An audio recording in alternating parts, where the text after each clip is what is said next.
இப்ப இந்த வலி இங்க விஷயங்கள் ஏதாவது வலி இருந்தா நினைச்சு மடக்க முடியாது. இந்த சிறுகுடல் நினைச்சு அது சுருங்க முடியாம தோணுங்க. அப்ப நினைச்சு எப்படி இக்கட்டு பிடிக்கிற மாதிரி ஏதோ ஒரு மாதிரி வலிக்கிற மாதிரி தோணும். அப்புறம் கொஞ்ச நேரத்துல பார்த்தோம்னா இந்த சாப்பாடு குடல் புஷ்ஷுன்னு ஊதிக்கணும். இறப்பை ஊதுன ஒண்ணு புளிப்பான சத்து இங்க எதிர்கழிச்சுட்டு வரும் கேஸ். அப்புறம் பார்த்தா நெஞ்ச கறிக்கும். அப்ப நாம சாப்பிட்டதுல தெரியாம இருக்கிறதுக்காக வேண்டி ஒரு முலாம் பூசி இருக்கும், ஒரு விதமான அமிலம். நாம புளிப்ப சத்தை போட்டு புளிப்ப வச்சு ஒரு பாத்திரத்துல அழுக்கு களிம்பு பிடிச்சிருந்தா புளிய வச்சோன்னு நினைச்சு அந்த களிம்பெல்லாம் எடுத்துரும்.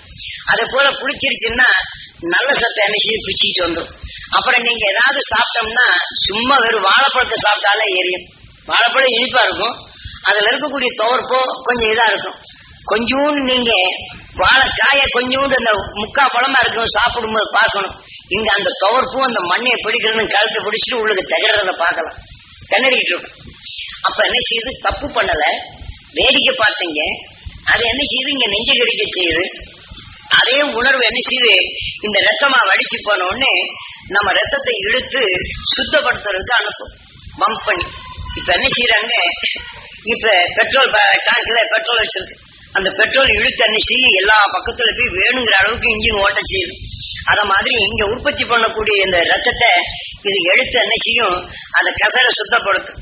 இதே மாதிரி இந்த வால்வு அடிச்சிடாம இருக்கிறதுக்காண்டி மிஷின்ல எந்திரத்தை செய்து அந்த அழுக்கெல்லாம் நீக்கி வடிகட்டிட்டு சுத்தமா போகும். அந்த வால்வுல அடைச்சிடுச்சுன்னா பெட்ரோல் போகாது. அந்த மாதிரி இந்த விஷத்தின் தன்மை இருந்ததுன்னா இந்த இதயத்தை அடைச்சுவிடும், வீக்கமாய் போகும். அதை சுத்தப்படுத்துறதுக்காக வேண்டி என்ன செய்யணும்னா முதல்ல பிஸ்டன் இழுக்கும். அது இழுத்த உடனே முதல்ல என்ன செய்யுது, பழின்னு இங்க நெஞ்ச வலிக்கும். இந்த பழி இங்கே சண்டை போடுறத பார்த்தோம், சத்தம் போடுறத பார்த்தோம், இங்க பழிச்சுன்னு மின்னும். அப்ப மின்னொன்னு எப்படியோ இருக்கு, பழியில் மின்னுது. இது வாய்வா இருக்குமோ அப்படிமா. இதுல இருக்கக்கூடிய கேஸும் இதுல இருக்கக்கூடிய விஷமும் சேர்த்து என்ன செய்யுது போறோம்னு விக்கமையும். அப்ப என்ன செய்யுது அழுத்தமாய் போகும். அதே சமயத்துல இங்க நெஞ்சில் அணிச்சு இக்கட் பிடிச்ச மாதிரி மூச்சு திணறல் மாதிரி ஆகும். ஆனா இந்த ரத்தம் போய் இதுல சரியான மாதிரி சப்ளை ஆகாதபடி கிட்னிக்கு வரும். இந்த சுத்தப்படுத்தும் போது எது பண்ண போகும்போது நான் விஷம் கட்டிட்டா நினைச்சு மரமறுத்து போகுது. இத மாதிரி இந்த கிட்னி சுத்தப்படுத்தாதபடி மரமறுப்பாய்ப்போம், அது இயக்கம் இல்லாம போயிடும். இந்த விஷம் தன்னால இது உடலுக்குள்ள எடுத்து நம்ம உடலுக்குள் போனோன்னு நம்ம சண்டை போட்டதை பார்த்தோம், இங்க எரிச்சல் ஆகுது. நம்ம உடல்ல இருக்கக்கூடிய நல்ல குணங்களோட சத்தோட மோதன உடனே அது ரெண்டும் போனோம்னா அது ஐயா அம்மா, இப்ப நாம அவங்கள எப்படி வேதனைப்பட்டாங்களும் இது உள்ளுக்கு இருந்துட்டு ஐயா அம்மா நீங்க பழியன்னு குத்தும், இங்க சண்டை போடும். நீ சண்டையை வேடிக்கை பார்த்தீங்க, இங்க சண்டை போடும். ஆனா நாம தப்பு பண்ணல, இந்த மாதிரி வந்துடும். இதை தொடக்கிறாரு. ஆகையினாலே இந்த மாதிரி நம்ம வாழ்க்கையில சேர்ந்துருது. இப்ப நாம எப்படி குழம்பு வைக்கும் போது அத காயில இருக்கக்கூடிய காரலை நீக்கிறது, வேக வச்சிடறோம். இப்போ வெண்டைக்காயில வலுவழுப்பு இருக்குன்னா எண்ணெய் வச்சு என்ன செய்யறோம், அதை லேசா ஒரு தடவை வறுத்துட்டோம்னா அந்த வலுவழுப்பு இருக்கிற வெண்டைக்காய் ருசியா இருக்கு. ஆனா அதே வெண்டைக்காயை அப்படியே காய்கறியில போட்டோம்னு எல்லா குழம்பெல்லாம் வலுவலு ஆகிடும், குழம்பவே சாப்பிட முடியல. ஆனா அந்த எண்ணெய் விட்டு முதல்ல வறுத்த உடனே அந்த குழம்புல போடும்போது ரொம்ப டேஸ்டா இருக்கு, பிரமாதமா இருக்குங்கிறோம்.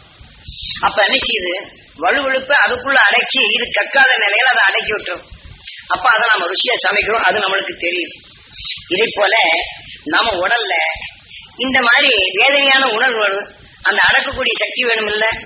நாம குழம்பு வைக்கும் போது இத்தனை ருசியா வச்சு அதனுடைய நிலைகளை அடக்கி சமைச்சிடறோம்.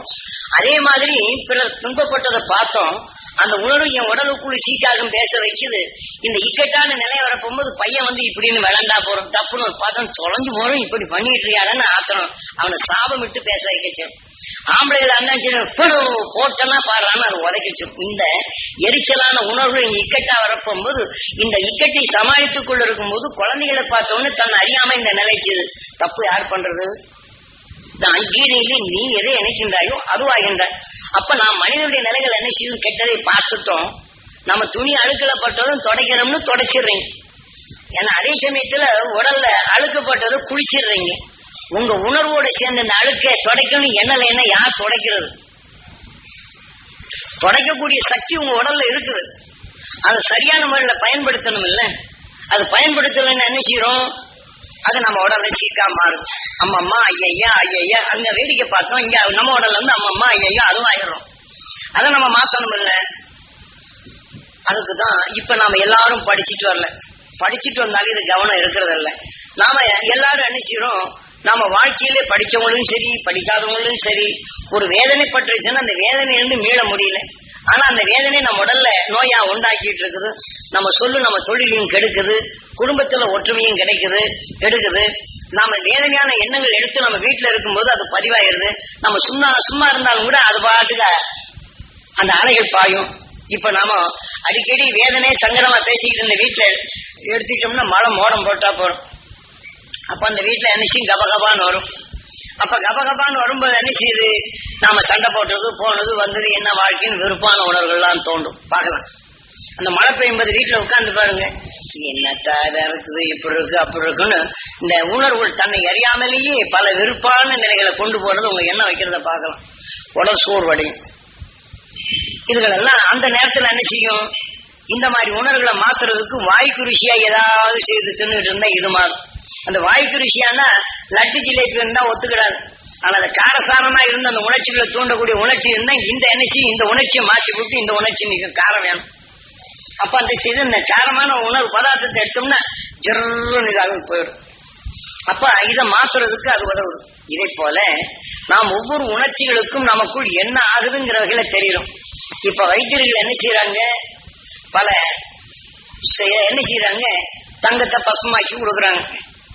அதே சமயத்துல என்ன செய்யறாங்க, இரும்ப பசுமாக்கி கொடுக்குறாங்க. பல உலோகங்களை செம்ப பசுமாக்கி கொடுக்குறாங்க.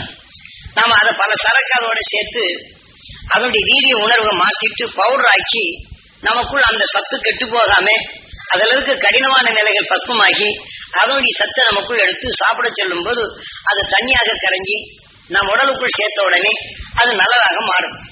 அப்ப நம்ம உடல்ல இருக்கக்கூடிய வியாதிகளை எதை பஸ்பம் பண்ணமோ அதே மாதிரி இந்த பஸ்பம் நமக்குள் உடல்ல கஷ்டமான நிலையை அது தைரியமாக விளைந்து அல்ல இரும்பினுடைய உலோகத்தின் தன்மையை அது எப்படி இரும்பாகும் போது தண்ணி பட்ட உடனே அதுல ஒரு விதமான களிம்புகள் வருதோ அதே போல வரும். செம்பின் தன்மை அதே மாதிரி. இதே போல நாம அந்த நிலைகள் அதெல்லாம் சுத்தப்படுத்துறதுக்கு இப்ப நாம ஒரு பஸ்பத்தை உண்டாக்கி அந்த பஸ்பத்தை நாம உள்ளுக்க சாப்பிடும் போது நம்ம உடல்ல இருக்கக்கூடிய அந்த கெட்டதை இது பஸ்பம் பண்ணி நல்ல ரத்தமாக மாற்றும். இது நாம வைத்திய முறையில செய்யறோம். இதே போலதான் நாம ஞானிகளும் மகரிஷிகளும் நம்ம போல வாழ்க்கையில வாழ்ந்தவங்க தான். அந்த துன்பங்களிலிருந்து விடுபடுறதுக்காக ஒவ்வொரு சந்தர்ப்பத்திலையும் அந்த உயர்ந்த எண்ணங்களை எண்ணும் போது அது கெட்டதெல்லாம் பஸ்பம் பண்ணி தன் உணர்வுகளை சீக்க மாற்றி அந்த மெய்ஞானின் தன்மையை தனக்குள் வளர்த்து இந்த உடல் இருக்கக்கூடிய உணர்வை ஒளியாக மாற்றி அவர்கள் இந்த வாழ்க்கையே தன் உடல்ல வந்தது அத்தனையுமே புடம் போட்டு அதை பூராத்தையும் மாற்றி உயிரோட சேர்த்து உயிராத்மாவா ஒளியா மாற்றி இன்னைக்கு துருவ நட்சத்திரமா இருக்கார். அவர் உடல்ல விளைய வச்ச அந்த குணத்தை எடுத்து அதுக்கு பின்னாடி வந்தவங்க அதை சுவாசிச்சு தன் உடல் வந்த கஷ்டமான நிலைகள் இதை கலந்து அது புடம் போட்டு அந்த சங்கடத்தையும் சலிப்பையும் மாற்றி தன் உணர்வின் தன்மையை தனக்குள் ஒளியாக மாற்றி அவங்க சென்றவங்க சப்தரிஷி மண்டலமா இருக்கிறாங்க. ஏன்னா அதை தன்னிச்சை போல துன்பத்திலிருந்து அவங்க மாற்றி அது போக வேண்டும் என்ற எண்ணத்துல அவங்க அப்படி போனாங்க. அவங்க பேசிய இட உடல்ல மனிதனாக இருக்கும் போது இந்த உணர்வின் சத்து இது சூரியன் காந்த சக்தியால் கலந்து நம்ம பூமியிலேயே இருக்கு. அதே சமயம் இங்கே சாதாரணமா அவர்கள் உணர்வை ஒளியாக மாற்றி சப்தரிஷி மண்டலங்களா இருந்தாலும் அவங்க வெளிப்படுத்தும் நிலை சூரியன் எல்லாத்துக்கும் மேல இருக்கும்போது நம்ம பூமியை சுத்தி இந்த பிரபஞ்சத்துக்குள்ளுக்கேயே இந்த உயிராத்மாக்கள் ஒளியா மாறி பூமியின் அருகிலே அதாவது துருவ நட்சத்திரத்தின் ஈர்ப்பு வட்டத்துக்குள் அவங்களை பின்பற்றி போனவங்க எல்லாம் சப்தரிஷி மண்டலங்களாக இருக்கிறாங்க. பூமி இப்படி சுத்துதுன்னா அதே வடத்துருவத்துல இருக்கும்போது இப்படி சுத்தி வரும். அப்போ ஒவ்வொரு காலமும் ஒவ்வொரு ஊருக்கும் வித்தியாசமாகும். நம்ம பூமி இல்லை நாம இப்ப இன்னைக்கு 7 மணிக்கு இந்த சப்தரிஷி மண்டலத்தை பார்க்க முடியுதுன்னா அடுத்த ஊர்கள்ல இதே போல மாறி வரப்போகும்போது இதே 7 மணி அளவுல ஒரு வாரம் கழிச்சு அங்க தெரியும். நாம அந்த 7 நாள் 7 மணி வித்தியாசம் இருக்க போகும்போது அது ஒரு வார காலம் ஆகும்போது அங்க 7 மணிக்கு பார்ப்பாங்க. ஆக இந்த துருவ நட்சத்திரம் இருந்த இடத்துல இருக்கும். அதன் ஈர்ப்பு வட்டத்தில் சேர்த்துக்கொண்ட இந்த உணர்வுகள் அனைத்தும் இந்த பூமியை சுத்தி கொண்டு இருந்தாலும் சூரியனிலிருந்து வரக்கூடிய வெப்பகாந்தம் அதுல இருந்து வரக்கூடிய சக்தியை கவர்ந்து நம்ம பூமிக்குள் இங்க கீழே கொண்டாடும். அது நம்ம பூமிக்குள்ள இது படர்ந்துகிட்டு இருக்கு. ஆனா இப்ப நாம சாதாரண மனிதனோட பேசுறோம் பழகுறோம். அவங்க திட்டினவங்களை என்ன உடனே ஜிர்னு 10 வருஷத்துக்கு முன்னாடி திட்டிருப்பாங்க. அவங்களுக்கு நாமளும் மறந்து கூட போயிருப்போம். அப்புறம் 10 வருஷம் கழிச்சு இங்க இருக்க போகும்போது யாராவது ஒருத்தர் வந்து, என்னையா உங்க நண்பன் 10 வருஷமா போயாச்சு, நான் அங்க அமெரிக்கால பார்த்தேன், ஜெகஜூதியா இருக்கான், அவனா அயோக்கிய பேரன், அவன் பேச்சு நேரம் பேசாதீங்க, என் குடும்பத்தை கெடுத்தவன்னு அந்த ஆத்திரம் குர்ன்னு. அது பதிவான இந்த செல்லுகளை நினைப்படுத்தணும்னு இது இயங்க ஆரம்பிச்சோம். ஆனா தப்பு பண்ணல. ஆனா இதை போல நாம மனித வாழ்க்கையில தவறு பண்ணாமலேயே இந்த நிலைகள். ஆனா இதை நாம தொடக்கலைங்கிற போது இதெல்லாம் நம்மகிட்ட சூப்பர் கம்ப்யூட்டர் நிகழ்ச்சிருக்காங்க. இதே மாதிரி நம்ம பரிசெய்தே நம்ம உயிர் என்ன செய்து இந்த உணர்வு பூரா எலக்ட்ரானிக் இயக்கங்களா மாறுது. ஆனா இப்போ கம்ப்யூட்டர் எடுத்துக்கொண்டா ஒவ்வொரு கலர் ஒவ்வொரு விதமாக இருக்கும். இதெல்லாம் கம்ப்யூட்டருக்கு எப்படி வந்தது அப்படிங்கிற போது நாம டிவி, ரேடியோ இதே போல நிலையும் கெமிக்கல் கலந்ததை விஞ்ஞான ஆராய்ச்சி பிரகாரம் அதை நுகர்ந்து கூர்ந்து கவனிச்சு இதெல்லாம் செய்து ரேடியோ டிவி எல்லாம் கேட்கிறோம்.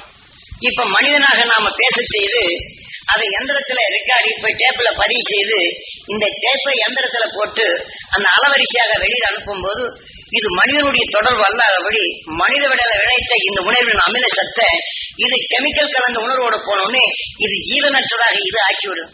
ஆனாலும் அந்த உணர்வின் இயக்கத்தின் தன்மையை வளர்ச்சியற்ற நிலையானாலும் கெமிக்கல் கலந்த நிலையாக மாறி அந்த உணர்வின் சக்தியுடைய நிலைகள் இந்த சூரியன் காந்த சக்தி அது கவரும் போது அதே ஸ்டேஷனை ஆண்டினாலே அந்த எந்த பக்கம் அந்த ஒளிபரப்பு பண்றாங்களோ அந்த ஆண்டினாவை அந்த திசை பக்கம் திருப்பின உடனே அந்த ஸ்டேஷன் வருது. இப்ப நேரா இன்னைக்கு சிலோனோ அல்லது மெட்ராஸோ திருச்சியோ அங்கிருந்து ஒளிபரப்பு செய்யறாங்க டிவின்னா அந்த ஆண்டினா அதுக்கு நேரா வைக்கணும், அப்பதான் அது எடுத்து கொடுக்கும். கொஞ்சம் மாறி போச்சுன்னா என்ன செய்யும், மாறிப்போம். இதே மாதிரிதான் நம்ம உடல்ல பதிவு செய்த நிலையை அவன் அமெரிக்கால இருக்கிறாருன்னு இவர் சொன்ன உடனே இவர் நினைவு நிலைய கண்ணுல வந்து நாட்டினால பவர் கூட்டணும். அவன் அப்படியா அந்த உணர்வை இழுத்த என்ன செய்து அந்த உணர்வின் நிலையை இங்க இயக்க செய்து அவன் அயோக்கியன் என்று பேச வைக்கிறது.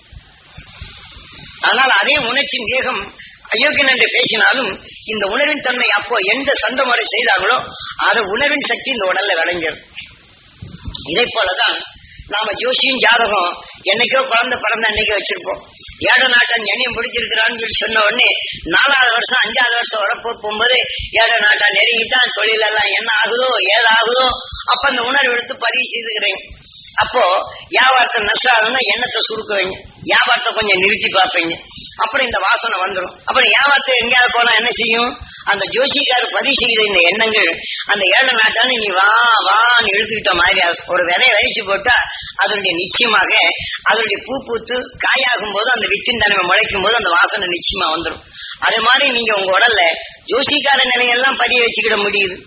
அப்போ அந்த மாதிரி பதிவு வச்சு ஒவ்வொன்றா செல்லுகளை வச்சு இதெல்லாம் எங்க போய் பதிவாகுது அப்படின்னு சொன்னா நாம எப்படி டேப்புகள்ல கெமிக்கலை முலாமாக பூசுறோமோ அதே மாதிரி நாம எலும்பு மேக்னெட்டா இருக்குது, அதுக்குள் நாம் உடல்ல விளைய வச்ச இந்த சத்தை அது பூராம நாம் கண்ணுல பார்த்து பேசி டக்குன்னு இதெல்லாம் எல்லா செல்லுகளையும் பதிவு வைக்கிறோம்.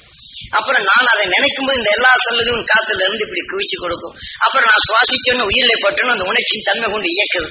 அந்த இயக்கத்தின் தன்மை உடல்ல போய் அந்தந்த குணங்களுக்கு போய் சத்தாக சேரும். இப்ப இந்த காத்துக்குள் நாம எந்த அளவுக்கு இருக்கிறோம், வேப்பமரம் தன் சத்தை எடுத்துக்கொள்ளும், ரோஜாப்பூ தன் சத்தை எடுத்துக்கொள்ளும். இதே போல இந்த பூமிக்குள் வருவதை அதன் உணர்வு கொண்டு அதை வளர்த்துக் கொள்ளுதோ அதே போல எடுத்துக்கொள்ளுது. இப்ப நாம இங்க சவுண்டால் மரத்தை அதிகமா வச்சோம், அதுக்கு பக்கத்துல வேப்ப மரத்தை வச்சோம், இதனுடைய சத்து அதிகமான வேப்ப மரம் வளரவே இல்லை. அந்த சவுண்டால வெட்டின உடனே இதுக்கு ஜீவன் கிடைக்குது, வளரும். இதே போல நமக்குள் அந்த வளர விடாத அந்த தீய விளைவின் நிலைகள் அது ஓங்கி வளரப்போகும்போது நல்ல குணங்களை வளர விடாதபடி தடுத்துக்கிட்டு இதனுடைய படரும் தன்மை அதிகமாகி விடுது.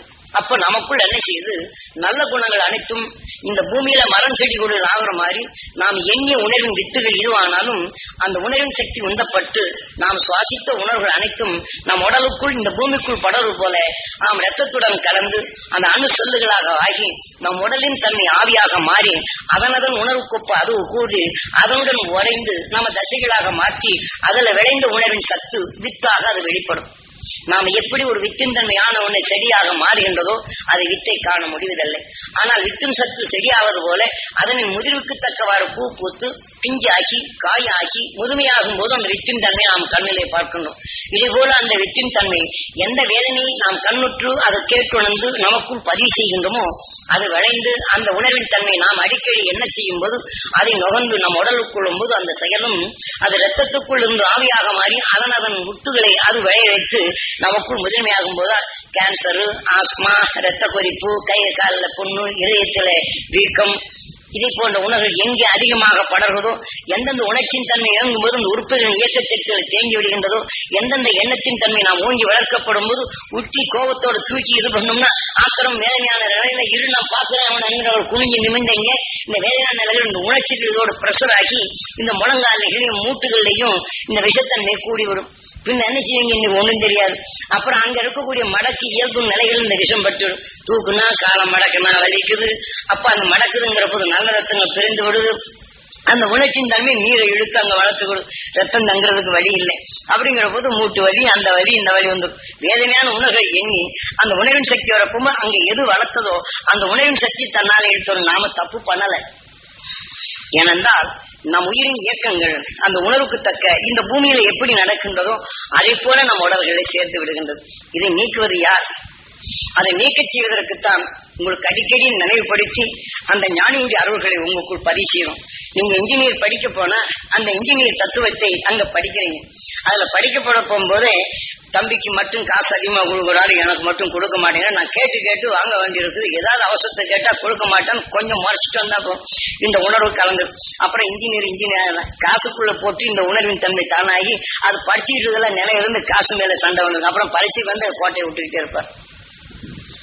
அதே சமயத்தில் ஒரு கண்ணில் வெண்ணையும் ஒரு கண்ணில் சுண்ணாம்பு வைக்கிறான், இதையே வளர்த்திட்டு வர்றார். அப்ப அவனுக்கு கொடுக்கும் போதுதான் இந்த உணர்வு விளைந்து இவர் மட்டாவார் பாரு, அவனுக்கே கொடுத்து மட்டும் வளர்க்கிறான். அவர் அப்பா சொல்ல கேட்டு அந்த உணர்வின் தன்மை எப்படி நல்லா இருக்குன்னு அது விளை அங்க போனோம்னு அவர் பாஸ் ஆவார். இதே போல ஒரு வெறுப்பின் தன்மை உணர்த்தி விட்டு அங்க பாஸ் ஆக போகும்போது இந்த இன்ஜினியரிங் படிப்பு என்ன செய்யும்? அது தப்பாகும். அதே போல இப்ப நீங்க இங்க உட்கார்ந்து இருக்கிறவங்க ஒவ்வொருத்தரும் இந்த இன்ஜினியர் பாஸ் ஆக போகும்போது நாம சொல்லிட்டு வர்றதே ஆழமாக பதிவு செய்தா உங்களுக்குள் நினைச்சு பார்க்கும்போது அந்த உணர்வை எடுத்து உங்களை நல்லதாக்கும். என்னமோ சாமி சொல்லிட்டு இருக்கிறாரு அப்படிங்கிறவர்கள் எண்ணிட்டு விட்டுட்டீங்கன்னா சரி நாம வீட்டுக்கு போகணும் அப்படிங்கிறவங்க நிலையும், அதே சமயத்துல இந்த பையன் யாராவது ஒருத்தன் சேட்டை பண்ணாலும் அவனை பார்த்துக்கிட்டு இருக்கிற நிலையும், மணியை பார்த்துக்கிட்டே கடியாரத்தை பார்த்து நேரமாயி போச்சு போனா பரவாயில்ல, சீக்கிரம் முடிச்சா பரவாயில்ல, என்ன இதுதான் பரவாயில்லைங்கிற நிலையில வந்துமா அது முன்னணியில நிற்கும். ஆக இன்னொரு வருடம் கேட்டு உணர்ந்தது அந்த ஞானியின் அருள்சக்தி பெறவிடாம உங்க உணர்வு அது தடுக்கிறது என்று பொருள். நாம் எதையெல்லாம் எண்ணி அவருடன் கலக்கின்றோமோ அந்த நிலை வரும். இப்போ ஒரு கம்ப்யூட்டரில் ஆணையிடுறாங்க, இது மனிதன் பார்த்துதான் அது டைப் அடிச்சு இன்னென்ன நிலையில் தான் இந்த ஆணையிட்ட உடனே அதை பதிவு செய்துட்டு அந்த உணர்வலையை அது ரெக்கார்ட் ஆகிறது. அப்ப அது ரெக்கார்ட் ஆன பிற்பாடு என்ன செய்யுது? நாம எதை அடிக்கிறோமோ அந்த உணர்வலைகளை மாற்றப்பட்டு அதை வச்சிருது. அடுத்தாப்படி வந்து நாம இப்ப கிளைமேட் மாறுது, இப்ப வெயில் அதிகமாகுது அப்படிங்கிற போது அந்த கிளைமேட் மாற்றத்துக்கு இதனுடைய சீதோஷ்ண நிலையில் தக்க மாதிரி இந்த உணர்வு நிலையம் வந்த உடனே என்ன செய்யுது? தன்னை சமப்படுத்துறது, உடனே சுவிட்ச மாத்து அலவரிச்ச மாதிரி அந்த கூலிங் நிலையை தட்டி விட்டுருது, அது இயக்கி காட்டுது. அப்ப என்ன செய்யுது? எந்திரத்துல இதை செய்யப்படுறாங்க. இந்த எந்திரத்துல செய்தது யாரு? இதே மாதிரி நாம கெமிக்கல் கலந்த இந்த உணர்வின் தன்மையை அது பூராமே சூரியன் காந்த சக்தியால் கவரப்படும் போது ரேடியோ, டிவி இந்த உணர்வுகள் மனித உணர்வுக்குள் விளைய வைத்த அந்த அனைத்தும் இந்த அலைகளாக படிந்து அது இருக்கின்றது. அப்போ இவன் விஞ்ஞான நிலைகளுக்கு எண்ணும் போது இந்த உணர்வின் அலை இவன் கவர்.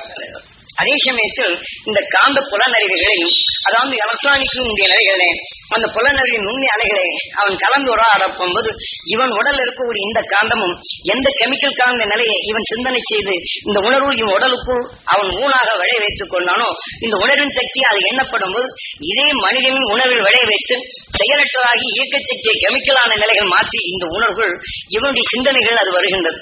அப்போ இவன் விட்டு சென்ற இந்த உணர்வுகள் இவன் உடல்ல விளைகின்றது. அப்போ புதுசா கம்ப்யூட்டர் வர்றது, ரேடியோ, டிவிகள் என்று உருவானதோ அதன் வளர்ச்சியின் தன்மை சூரியன் காந்த சக்தி கவர்ந்து கொண்ட பின் அந்த நிலை வருகின்றது. இதே போல மனிதனுக்குள் கடந்த காலங்களில் பக்தியின் முறைகளையும் ஒவ்வொரு மதங்களும் ஒழுக்கத்தை கடைபிடித்து, ஆனால் மற்ற மதங்கள் வந்தாலும் அதுகளுக்கு நீ இன்னென்ன உதவி செய், உன்னுடைய தெய்வ நிலைகளை அது பண்புடன் இப்படி எடுத்துக்காட்டு. அதை ஏற்றுக்கொண்ட பின் அவன் உன்னுடைய இணைப்பாக நீ வைத்துக்கொள் என்ற இந்த நிலையில்தான் கடந்த நிலைகள் அனைத்தும் இன்னைக்கு ஜெயின மதமோ, புத்த மதமோ, இந்து மதமோ, விஷ்ணு மதமோ, கிருஷ்ண மதமோ, இதை போன்ற முகமதிய மதங்களோ, இவைகளெல்லாம் இதை போன்ற நிலைகளை தான் 2000 ஆண்டுகளுக்கு முன் 3000 ஆண்டுகளுக்கு முன் தன் தத்துவத்தை எடுத்து சொல்லி அந்த உணர்வின் சத்தை இப்படித்தான் வளர்க்க வேண்டும் என்று மெய்ஞானிகள் சொன்னார்கள். அதன் பதிவுப்படி அவர்கள் நடந்து கொண்டாலும் அந்த தத்துவத்தை அரசன் தனக்குள் ஏற்றுக்கொண்ட பின் அது தனது சத்தாக மாற்றிவிட்டு போர் முறைகளில் மாற்றி மற்ற மதங்களை பிரித்தாண்டு தன்னுடைய சுகபோகத்தை அவன் ஏற்றுக்கொள்ளும் நிலைகளுக்கு அவன் அதை செய்தான்.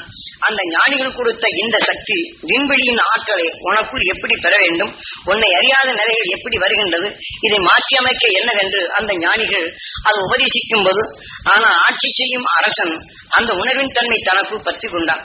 அந்த பற்றி கொண்ட உணர்வுகள் அவன் இச்சைக்கு தற்பவாறு அவன் உணர்வின் எண்ணங்களை கலந்து அந்த எண்ணத்தின் அடிப்படையில மக்களை கேட்க செய்து அந்த உணர்வின் சக்தியை பதிவு செய்து அந்த பதிவு செய்த நிலைகளைத்தான் மந்திர ஒளியால் மனிதன் மத்தியிலே ஒவ்வொரு மதமும் இந்த மந்திரத்தை சொன்னால் இது ஆகம விதிப்படி அது ஆண்டவன் உனக்கு இன்னது செய்வான் என்று நமக்குள் பதிவு செய்து உள்ளார்கள். அப்படி எல்லா நிலைகளையும் அப்படி பதிவு செய்த இந்த அரசர்கள் தான் அவர்கள் அதை செய்யப்படும் போது ஒரு மனிதன் இறந்து விட்டால் அந்த இறந்த பின் அந்த மனித உடலில் இருக்கக்கூடிய அந்த உணர்வின் எண்ணங்கள் கொண்டு அவன் கவர்ந்து சக்தி வாய்ந்த மனிதனாக அந்த அரசனானான். அதன் வழி பின்பற்றி அந்த நிலைகள் தான் கூடு விட்டு கூடு பாயும் நிலைகள் கடந்த காலங்களிலே அரசர்களாலே அது விளையப்பட்ட நிலைகள். அவர்களை முனிவர் என்று சொன்னார்கள். ஆக மகா ஞானிகளும் மகர்ஷிகளும் இயற்கையின் தன்மையிலே இருளை நீக்கி மெய்க்குரல் காணும் நிலையை வெளிப்படுத்தினர். அவர்கள் சொன்ன அந்த வெளிப்படுத்திய உணர்வு சாதாரண மக்கள் மத்தியிலே அது படப்பட்டு அந்த உணர்வின் ஆற்றல் இயக்கப்பட்டால் அது அந்த அரசன் அவன் தனக்குள் வைத்து அவனுடைய இணைப்புக்கு அவனுடைய ஞானத்தை போற்றி வளர்த்தாலும் அவன் கொடுத்த ஞானத்தின் உணர்வை மந்திர ஒளியால் தனக்குள் எடுத்துக்கொண்டான். எடுத்துக்கொண்ட பின் அந்த மனிதர்களாக வெளியிடுவதை தனக்குள் அதை எடுத்து மந்திர ஒளி சக்தியாக எடுத்து அரசன் வாழ்ந்து வந்தான். ஆனால் அதே போல இன்று அதே அரசர்கள் தன்னை காத்திட அன்று மந்திர ஒளி கொண்டு ஏவல் பட்டு ஒரு அடுத்த நாட்டில் இருக்கக்கூடிய அறிவதற்கு ஏவல் செய்து அங்கு இருக்கக்கூடிய அறிதல் என்ற நிலையை அன்று கண்டறிந்தார்கள். அதன் வழியிலேயே எதிரிகளை வீழ்த்துவதும் எதிரிகளை மடக்குவதும் நிலை இருந்தது.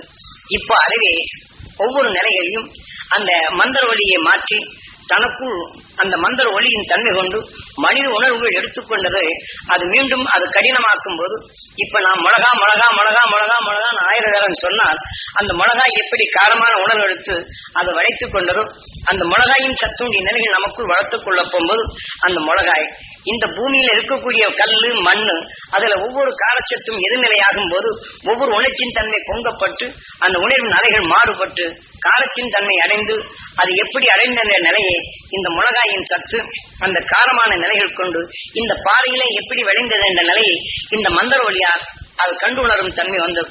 இப்படி வரக்கூடிய காலங்களிலே தான் உலோக காலங்களாக மாறுகின்றது.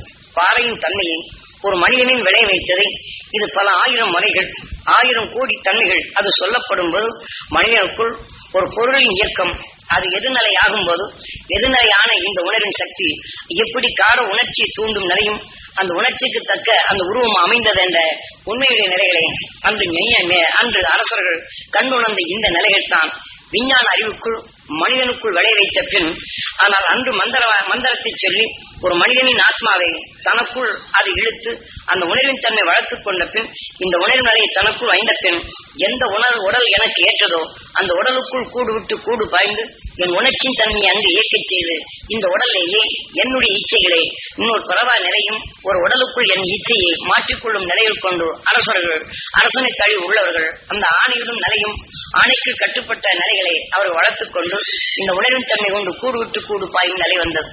இதை போலதான் நாம் ஒவ்வொரு உணர்வின் தன்மை வரப்போகும்போது இந்த நினைவு அலைகளுக்கு இப்படித்தான் ஆகும் என்று ஞானிகள் சொன்ன இந்த முறைப்படி ஒரு மனிதன் உதவி செய்வான் என்றால் அந்த உதவி எண்ணிக்கொண்டே இறப்பான் என்றால் அந்த உணர்வன் அவருடைய எண்ணங்கள் இது அதிகமாக அது வளர்ந்த பின் இந்த உயிராத்மா அதை இறந்த பின் அவர் நினைவு கொண்டு வந்தால் அவர் உடலுக்குள்ள பெறும். ஒரு உதாரணமாக ஒருத்தருக்கு நான் உதவி செய்கிறேன் என்று வைத்துக் கொள்வோம். அவர் மரணம் அடைய போகும்போது அவங்க சார்ந்த ஊழிய அவர் எடுத்துக்கொண்ட வாழ்க்கையில் எடுத்துக்கொண்ட இன்னல்கள் பல. ஆனால் அந்த இன்னல் நீக்க நான் உதவி பணத்தை உதவி செய்திருந்தாலும் அந்த உதவியால் அந்த தொழில் வகையில் அவர் முன்னேற்றம் அடைகின்றார் என்று வைத்துக் கொள்வோம். அப்படி வைத்துக் கொண்ட அந்த மனிதன் அதே எண்ணத்தாலே என் கஷ்டத்திலிருந்து மீண்டு அந்த மனிதன் எனக்கு நல்லா உதவி செய்தார் என்று அது எல்லா உணர்வுகளும் ஒடுங்கி இருக்கும் போது நோய்வாய்ப்பட்டு கடைசியில் என்னுடைய எண்ணம் எடுத்துக்கொண்டால் அந்த உயிராத்மா என்னிடம் வந்து விடுகின்றது என்று இந்த ஞானிகள் அதை சொன்னார்கள்.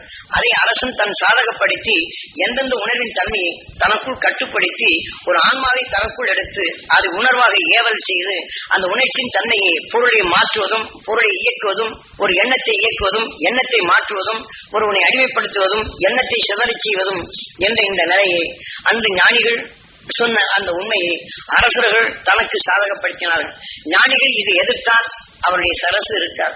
ஆக இது முறையற்றது என்று சொன்னால் எனக்கு எதிரியாகின்றான் என்ற நிலையில் அவன் வீழ்த்திடும் நிலை வரப்போகும்போது அவன் சாக போகும்போது வெறுப்பின் தன்மை கொண்டு அவன் இறந்திருந்தால் இந்த அரசுடைய நிலைகள் அந்த வெறுப்பான உணர்வுகள் இவனை அழித்துவிடும்.